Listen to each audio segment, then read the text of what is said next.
Hi, லஞ்சுக்கு வந்துட்டு மணத்தக்காளி கீரை தான் பருப்பு போட்டு செஞ்சுக்கலான்ட்டு ரொம்ப நாளாச்சு மணத்தக்காளி கீரைலாம் சாப்பிட்டு. இவங்க வந்துட்டு எப்போதுமே என் பொண்ணு வந்து சமைக்கும்போது கூட வந்துடுவா, ஹெல்ப் பண்ணுறேன் அப்படின்ற பேரில் செவத்துக்கு வலிக்கு போகுது அப்படின்னு ஒரு வடிவேல் காமெடி இருக்குல்ல, அந்த மாதிரி தான். அந்தளவுக்கு தான் இவ கிண்டிகிட்டு இருந்தா.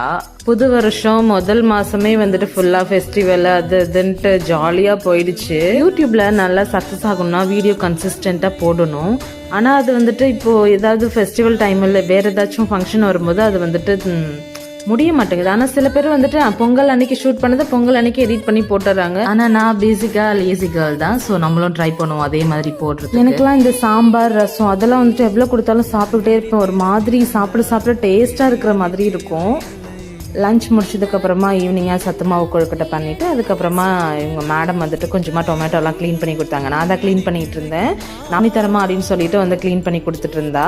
அதுக்கப்புறம் ஈவினிங்காக வந்துட்டு அவளே வந்துட்டு ஆப்பிளில் பீல் பண்ணி எல்லாமே நானே பண்ணுறேன் எல்லாமே அவளே தான் பண்ணுறேன். ஆப்பிள் பீல் பண்ணி சாப்பிட்டுட்டு முடிச்சாச்சு. இதுவும் கொஞ்சம் ஜாலியாக தான் இருக்குது. நெக்ஸ்ட் வீடியோவில் பார்க்கலாம். பாய்.